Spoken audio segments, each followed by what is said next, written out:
Guys, happy Monday morning motivation. This morning I am thinking about motor oil.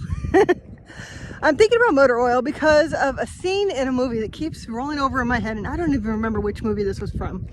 But in this scene, this guy was sentenced to death, and his execution was to walk into the desert endlessly, not knowing where the end of the desert was or what direction he was going, with a can of oil in his hands, giving nothing else, just a can of oil. Why a can of oil? Because his executioners knew that even though as he started out his journey at the beginning, he knew very obviously that that oil would be toxic to drink. But the further away he got from anything, and the more alone he was, and the more desperate he felt, the more the liquid in that can seemed like a good idea to drink. And eventually he would drink it. And that would be his demise. Because eventually he would let his feeling of thirst overcome his knowledge of that was a toxic thing to drink. Now, why am I thinking about this today?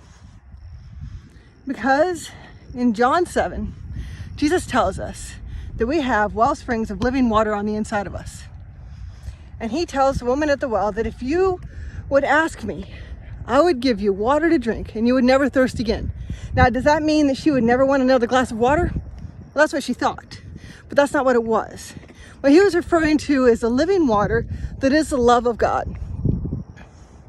So you have the love of God as a believer, as somebody who has God on the inside.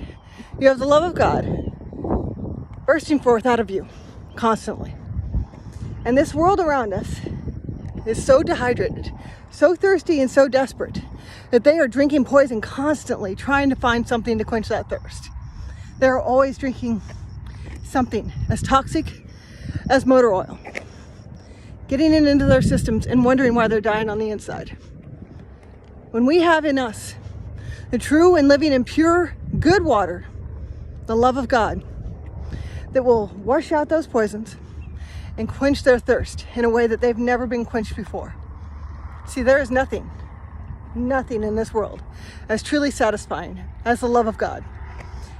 And if you as a believer have that love of God welling up on the inside of you, ready to disperse to the people around you, then you are being a true and living well.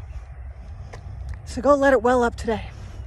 Go let that love of God pour into you so much that it wells up and pours out to everybody around you. And as that living water pours out, let it pour out first to quench your thirst, and then to quench the thirst of those around you, your family and your friends, and then to overflow into everybody that you encounter today.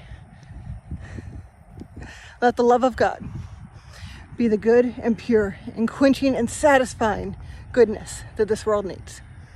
All right, I love you and talk to you later. Bye-bye.